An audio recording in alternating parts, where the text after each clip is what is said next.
8 फरवरी आने वाला है। मैं समझता हूं कि इस वक्त जो शख्स भी इमरान खान के साथ नहीं है वो बुनियादी तौर पर खैर और मार्का खैर और शर से निकल गया है। या तो आप मुखालफ खड़े हो जाएं, उन कुव्वतों के साथ खड़े हो जाएं, एस्टैब्लिशमेंट के साथ खड़े हो जाएं, उन पार्टियों के साथ खड़े हो, खुल के आए। और आप आ गए हैं। अल्लाह ने खैमों में तकसीम कर दिया 2 लोगों को। और वो खैमा एक तरफ वो है कि जिसके सर के ऊपर अमेरिका का हाथ है, एक तरफ खैमा वो है जो गुज़श्ता 2 साल से मार खा रहा है।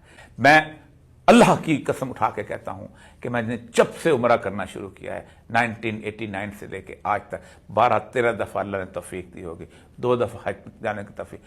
कभी आज तक मुझे किसी शख्स ने ना अयूब खान के लिए, ना ज़ियाउल हक के लिए, ना नवाज शरीफ के लिए, ना किसी बड़े आलिम दीन के लिए दुआ मांगने को कहा है। मुझे हमेशा या पाकिस्तान के लिए लोगों ने दुआ मांगने के लिए कहा है या इमरान खान के लिए दुआ मांगने के लिए कहा है।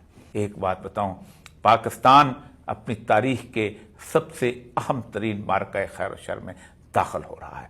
और ये मार्का खैर और शर इसलिए है कि इस मार्का खैर और शर के एक तरफ वो अमेरिका है जो गुज़श्ता तकरीबन 20 सालों के अंदर 50 लाख मुसलमानों का कातिल है, और एक तरफ एक निहत्ता इंसान है।